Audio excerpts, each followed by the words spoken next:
too long ago, I was talking to a former bishop of the Roman Catholic Church.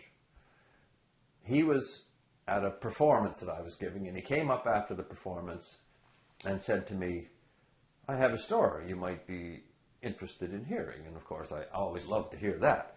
So I said, "Well, go right ahead." And he said, "Well, it's like this." He said, "Years ago, the busiest time of the year for the bishop was confirmation time, because the bishop had to confirm all these little children all across Prince Edward Island.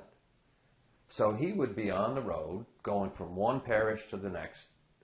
And then there was this one parish where there was a couple called Mary and John. And it wasn't like today. This was years ago. The bishop couldn't just drive out in his car and then drive back home in the evening. When he went on the road like this, he would be on the road for days, sometimes weeks at a time. And in this one community, he always stayed with this couple called Mary and John. And every year, confirmation time, that's where he'd stay. And John always wanted to offer the bishop a drink of rum. But his wife wouldn't hear of it. She said, "You can't be giving His Excellency rum, hard liquor," she said, She said, "It'd be like offering the Lord Jesus himself a drink of rum, and you wouldn't do that."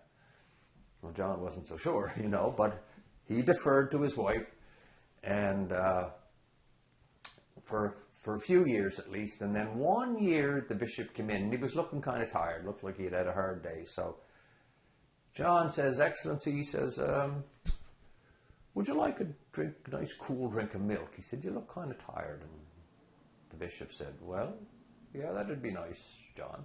So when Mary's not looking, John goes into the pantry, gets a big tumbler, fills it up about a third with milk, and then tops it right up with rum, right to the top. Be like a triple. So anyway, gives this to the bishop. The bishop has this lovely drink of milk. Next morning, when the bishop is leaving, he's at the door, and he's got his hand on the doorknob, and he's thanking Mary for her hospitality, saying, "As always, the wonderful food, and thank you for your hospitality." And then just as he's leaving, he turns to John. He says, "Oh yeah, John, by the way," he said, "have a bit of advice for you." John says, "What's that?" He said, "Whatever you do," he said, "don't get rid of that cow."